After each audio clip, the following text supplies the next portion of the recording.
There is a quiet crisis unfolding in the lives of men today, one that few are willing to name and even fewer are willing to confront. Walk into any room, any office, any social gathering, and you will see them. Men who have lost their way. Men who have traded their birthright of inner strength for the cheap currency of external approval. Men who have forgotten what it means to stand firm in their own convictions, to lead with quiet confidence, and to move through the world with a sense of purpose that does not depend on anyone else's validation.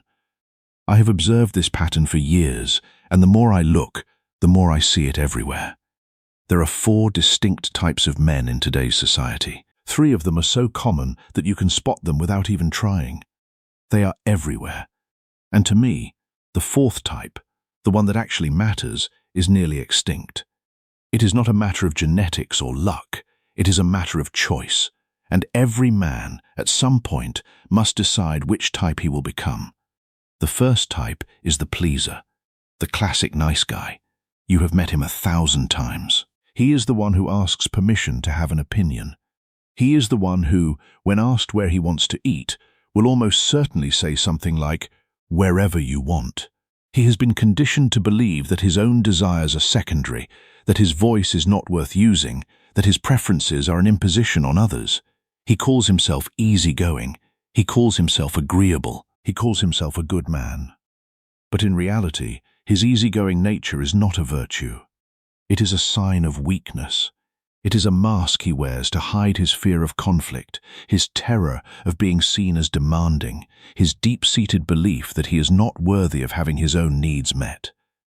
The pleaser has learned to suppress his own identity in exchange for the comfort of being liked. He has traded his self-respect for the fleeting warmth of approval, and he has convinced himself that this is what it means to be a good man. But the Stoic philosopher Epictetus would have recognized this for what it is, a man who has surrendered his own agency to the opinions of others. Epictetus taught that we should not seek to have events happen as we wish, but to wish them to happen as they do happen. The pleaser does the opposite. He wishes for approval, and in doing so, he makes himself a slave to the whims of everyone around him. The second type is the hardened man, the classic tough guy. You know him well. He is the one with the hard stare, the one who never opens up, the one who confuses being cold with being strong. Maybe he has some tattoos. Maybe he has a snarl that he wears like a badge of honor. Maybe he has perfected the art of emotional distance to the point where no one can get close enough to hurt him. He has built walls so high and so thick that even he cannot see over them anymore. And he calls this strength. But here is the truth that he will never admit. His hardness is not strength. It is fear. Somewhere along the way, someone hurt him. Someone saw his vulnerability and used it against him. And in that moment, he made a decision. He decided that he would never be vulnerable again. He put on armor and never took it off. He became a fortress with no one inside. And the tragedy of his life is that he did not get stronger. He got afraid. He just dressed his fear in a tough exterior and called it masculinity. The Stoics understood this dynamic intimately. Marcus Aurelius, the Roman emperor and one of the greatest Stoic thinkers, wrote that we have power over our minds, not outside events. The hardened man has no power over his mind. He is ruled by his fear of being hurt again. He has built his entire identity around avoiding pain, and in doing so, he has cut himself off from the very thing that makes life worth living, genuine connection. Seneca, another great Stoic, warned that we suffer more often in imagination than in reality. The hardened man suffers from the imagination of future betrayal. He is not living in the present. He is living in a fortress of his own making, and the walls are closing in. The third type is the feminine man. And before you misunderstand me, let me be clear. I am not using feminine as an insult. I am using it to describe a specific pattern of behavior that has become alarmingly common in recent years. This is the man who is constantly performing. He is shirtless and flexing in the mirror all over his social media profile. He is surrounded by plastic women and cheap champagne in every picture. He is obsessed with his physique, his appearance, his image, because he has mistaken vanity for value. He is extremely soft beneath the surface, desperate for validation, always fishing for compliments. He trades his masculinity for belonging. He trades his integrity for attention. He is terrified of being left, so he surrounds himself with people who make him feel important, even if those people are just props in his performance. He is the man who posts pictures of himself with beautiful women, not because he values them, but because he needs them to validate his worth. He is the man who lifts weights obsessively but has no inner strength. He is the man who will do anything to be seen as desirable, even if it means losing himself in the process. The philosopher Seneca warned that no man is free who is a slave to his own desires. The feminine man is not free. He is a slave to the approval of others. He is a slave to the image he has created. And he is a slave to his own need for validation. He has not built a life of meaning. He has built a life of appearances, and appearances, as the Stoics knew, are hollow. Then there is the fourth type, the one that is nearly extinct, the masculine man. And by masculine, I do not mean loud, aggressive, or domineering. Those are the traits of the hardened man, not the masculine man. The masculine man is something else entirely. His strength comes from within. It is not a performance. It is not a facade. It is a quiet, unshakable certainty that he is enough, regardless of what anyone else thinks. He is soft with the people he loves. He is hard with anyone who tests him. He knows when to lead and when to follow.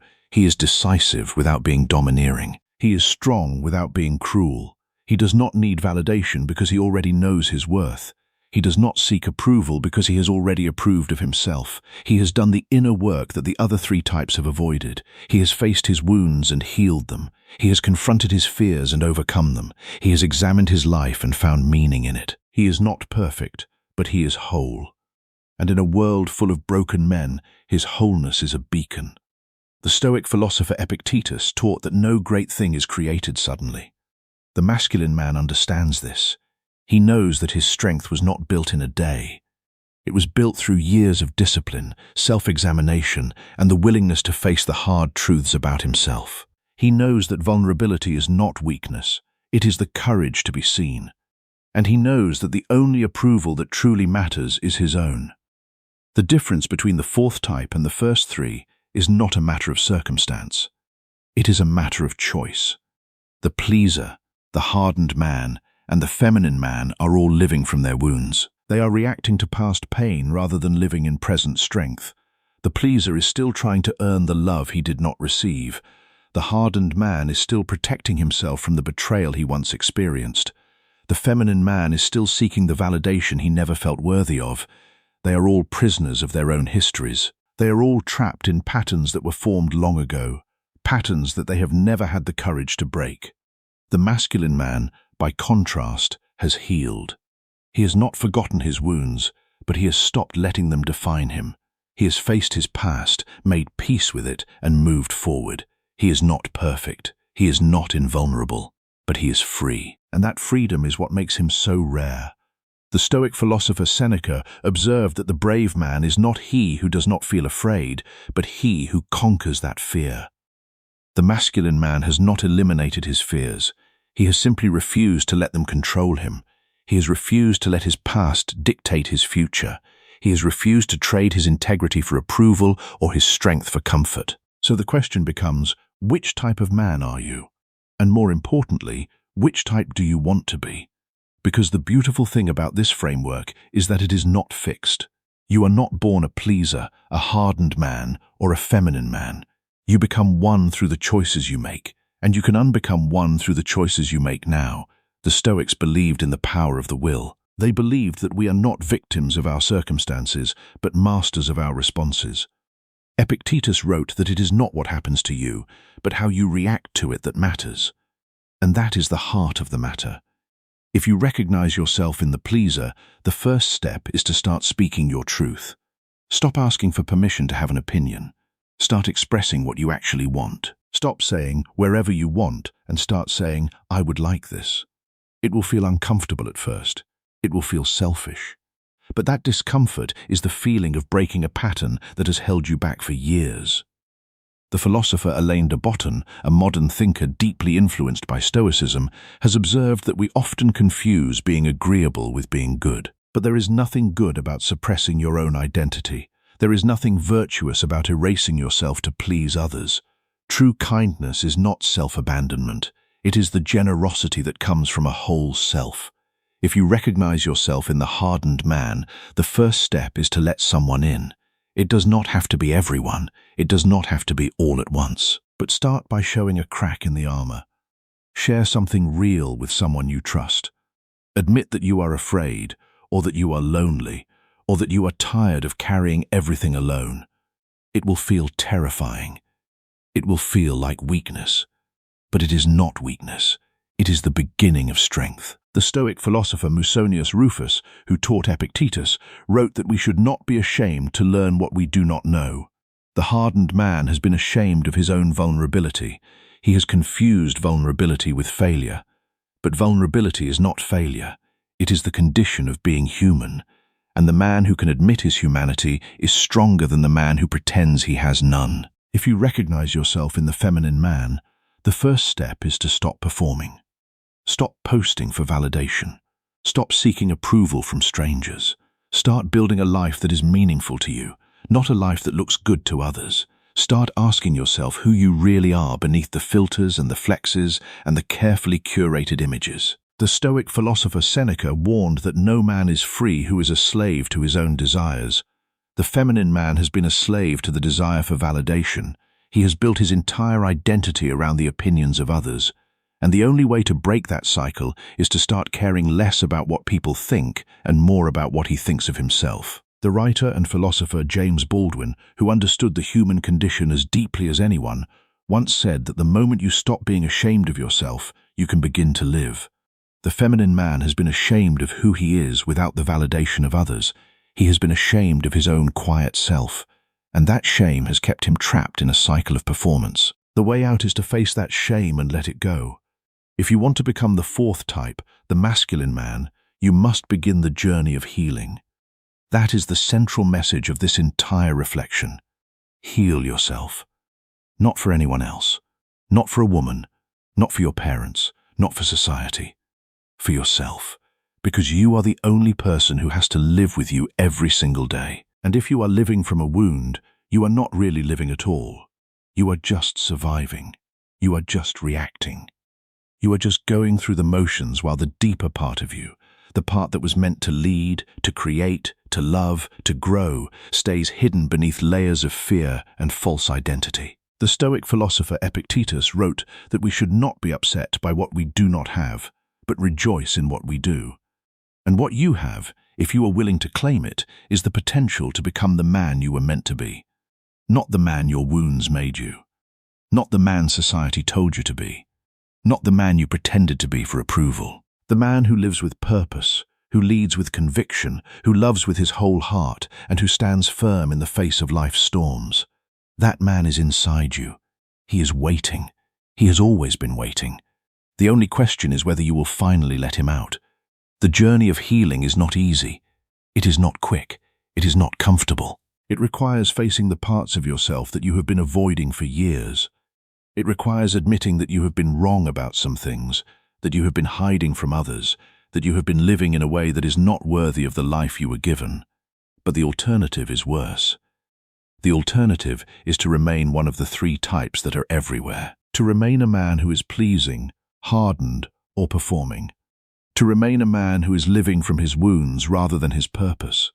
To remain a man who has traded his birthright for a bowl of soup, his strength for the illusion of safety, his soul for the hollow comfort of belonging. The Stoic philosopher Zeno of Citium, the founder of Stoicism, taught that the goal of life is to live in agreement with nature. And the nature of a man is not to be a pleaser, a hardened shell, or a performer. The nature of a man is to be a leader, a protector, a creator, a man of integrity. When you live in agreement with that nature, you become the fourth type. You become the man who is nearly extinct. You become the man who heals himself and, in doing so, becomes a healing presence for others. I will leave you with this. The world is full of broken men. Men who are lost, angry, empty, performing, hiding. Men who have given up on themselves without even realizing it. Men who are living from their wounds and calling it strength. The world does not need more of these men. The world needs men who have done the work. Men who have healed themselves and are ready to heal others. Men who have become what they were always meant to be. The choice is yours. You can stay where you are, comfortable in your familiar patterns, safe in your wounds. Or you can begin the journey. You can start healing. You can become the man you were always meant to be. It will not be easy, but it will be worth it. Because at the end of the day, the only person who can save you is you. And the only man who can lead you to freedom is the one standing in the mirror. Heal yourself, guys. The world is waiting.